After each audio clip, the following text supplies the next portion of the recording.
ابن عقیل، جناب عبداللہ ابن عقیل اور جناب محمد ابن سعید عقیل، یہ چاروں تابوت برآمد ہو رہے ہیں.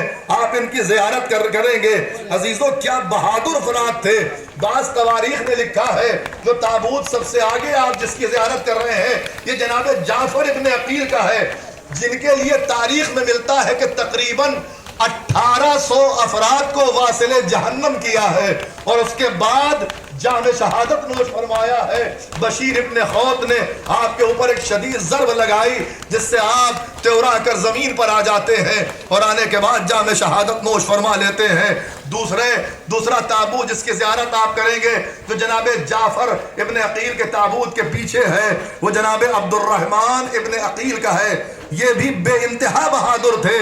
17 ملاعین کو فی النار کیا ہے اور اس کے بعد کافی دیر تک لڑتے رہے ہیں، لیکن اس کے بعد جام شہادت نوش کیا ہے. اور اس لیے عزیزوں اس کے بعد جو شہید کا تابوت آپ زیارت کر رہے ہیں یہ جناب محمد ابن سعید بن عقیل کا ہے. یہ بھی کافی زیادہ بہادر تھے، سب سے چھوٹے تھے، اور بعض تواریخ میں یہاں تک ملتا ہے کہ آپ جناب علی اکبر کی شہادت کے بعد میدان میں گئے ہیں اور اس کے بعد اپنی تلوار سے شجاعت کے وہ جوہر دکھائے ہیں کہ میدان سے الامان و الحفیظ کی صدائیں بلند تھیں.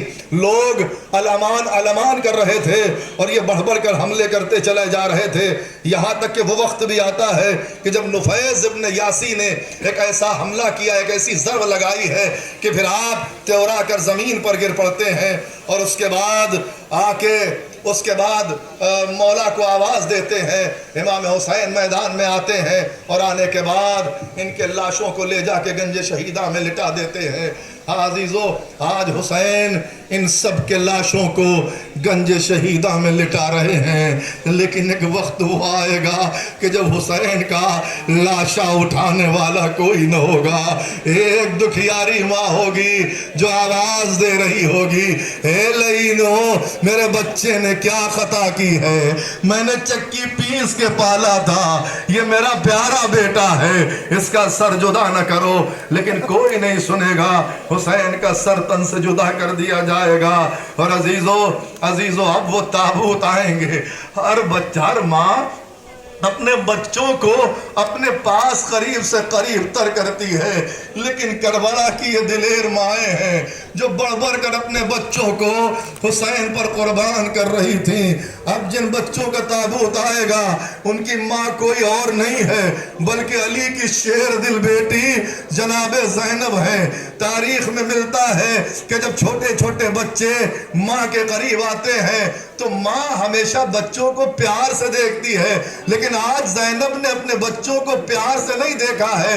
روایت کہتی ہے کہ جناب زینب نے بچوں کو گھور کے دیکھا، آواز دی بچوں تم ابھی تک زندہ ہو، تم نے اپنی جان اپنے ماموں پر قربان نہیں کی. اے بچوں میں تو تمہارے لاشیں خون میں ڈوبے دیکھنا چاہتی ہوں، جاؤ اور اپنے ماموں پر اپنی جان قربان کر دو. بچوں نے ہاتھوں کو جوڑا.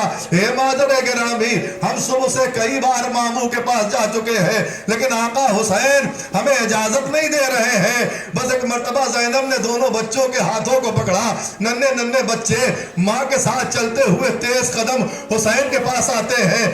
آنے کے بعد زینب کہتی بھیا اگر بہن غریب ہو تو کیا اس کے ہدیے ایسے رد کر دیے جاتے ہیں؟ اے بھیا میرے بچوں کو اجازت دے دو. حسین نے نظریں جھکا لی. اے زینب اگر تمہاری مرضی یہی ہے تو لو جاؤ، میں نے تمہارے بچوں کو اجازت دے دی. دونوں بچے میدان میں آئے. آنے کے بعد جہاد شروع کر دیا. لڑتے رہے، خوب لڑے، یہاں تک کہ اب جو تابوت برآمد ہو رہے ہیں یہ زینب کے نونہالوں کے تابوت ہیں، یہ زینب کے بچوں کے تابوت ہیں. جن بچوں کے اوپر زینب نے گریہ نہیں کیا ہے یہ جناب اون محمد کے تابوت ہے، یہ جناب اون ابن عبداللہ کا تابوت ہے، یہ جناب محمد ابن عبداللہ کا تابوت ہے. دونوں بچے لڑتے رہے.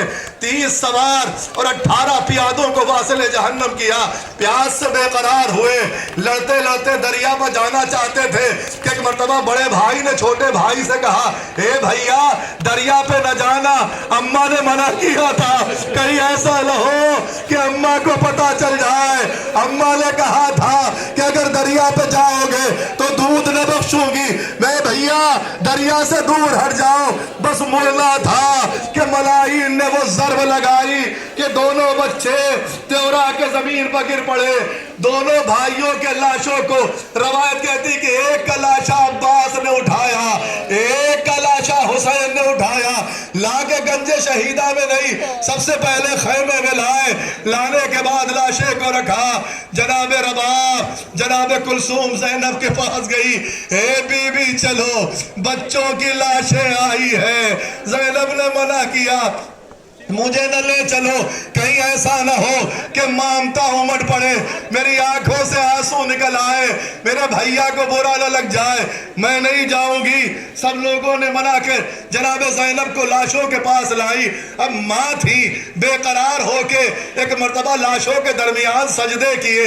عزیزوں مجھے نہیں پتا ہے کہ جناب زینب نے کیا کہا ہوگا، لیکن میرا دل کہتا ہے کہ جب نہیں آواز دی ہو کہ چوم کر خوب ہرے رخسار پکاری زینب، اے میرے پیاروں ہو سو جان سے واری زینب، ماں تھی پہلے ہے کنیز آج تمہاری زینب، اور دیکھے گی حشر میں دونوں کی سواری زینب، اعلیٰ رتبوں میں جو تم دونوں کو وا پائیں گے، آ کے ہم پیاروں تمہیں سینے سے لپٹائیں گے۔ اور بچوں میں دے نہ سکی ہوں تمہیں غسل و کفن، بھائی مظلوم میرا اور ہے مجبور بہن، خاک پر سو گے اب رات کو ہے خستہ دہل، حشر میں دے گا جدا دونوں کو خلاق زمن، آدھی بن بن کے بیاباں کی ہوا آئے گی، اور چادر خاک وہ لاشوں پر اڑا جائے گی۔ اللہ اکبر، جزاکم اللہ خیر الجزا۔ خدا کوئی غم نہ دے سوائے غم آل محمد کے، یہ جناب زینب کے بیٹوں کے، ان کے دلاروں کے، ان کے چاند کے تابوت تھے جن کا پرسہ آپ نے پیش کیا۔ پروردگار آپ کی آوازوں پر رحمت نازل کرے۔ شہزادی آپ کو ان آنسوؤں کا بے پناہ اجر عطا کرے۔ آپ پریشان نہ ہوئیے گا، یہ آپ کے آنسو رائے گا نہ جائیں گے۔ روایت کہتی ہے ایک عالم دین نے خواب میں دیکھا بی بی زہرا آئی ہیں، اور آنے کے بعد کہتی ہے کہ عالم دین تم نے جو کل مصائب پڑھے تھے اور جس پر مومنین نے گریہ کیا تھا وہ میرے لال حسین کے زخموں کے مرہم بن چکے ہیں۔ خوشا نصیب ہیں وہ افراد جن کے آنکھوں سے نکلے ہوئے آنسو حسین کے زخموں کے مرہم بن گئے۔ عزیزو آپ جانتے ہیں حسین کے کتنے زخم لگے تھے؟ کوئی ایک تاریخ میں نہیں ملتا کہ حسین کے کتنے زخم تھے۔ ہاں میر انیس نے اتنا ضرور کہا ہے 1900 ہے زخم تنے چاک چاک پر۔ کسی انسان کے بدن میں اگر ایک دو زخم لگ جاتے ہیں تو تکلیف کا اندازہ کوئی اس کے چہرے سے لگائے۔ ذرا سوچئے عزیزو کہ جس کے بدن پر ظاہری زخم 19 ہوں لیکن کسی کلیجے پر اکبر کا زخم، کسی کلیجے پر قاسم کا زخم، اسی کلیجے پر اول محمد کا زخم، اسی کلیجے پر عباس کا زخم، ظاہری زخم شاید آپ کے آنسوؤں سے بھر جائے، لیکن عزیزو جو زخم حسین کے کلیجے پہ لگے ہیں آخر ان کے لیے کون سا مرہم ہوگا۔ جزاکم اللہ خیر الجزا۔ یہ زینب کے لاڈلوں کے تابوت تھے اور اب وہ تابوت آ رہا ہے۔ عزیزو ویسے بھی ہمارے سماج میں، ہمارے معاشرے میں اگر کوئی یتیم ہو جاتا ہے تو زمانہ، ہمارا سماج اور ہمارا معاشرہ اس سے کچھ زیادہ ہی ہمدردی کرتا ہے۔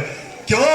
اس لیے کہ یہ یتیم ہے، اس کا باپ اس دنیا سے چلا گیا ہے، کہیں ایسا نہ ہو کہ اسے اپنے باپ کی جدائی کا احساس ہو جائے۔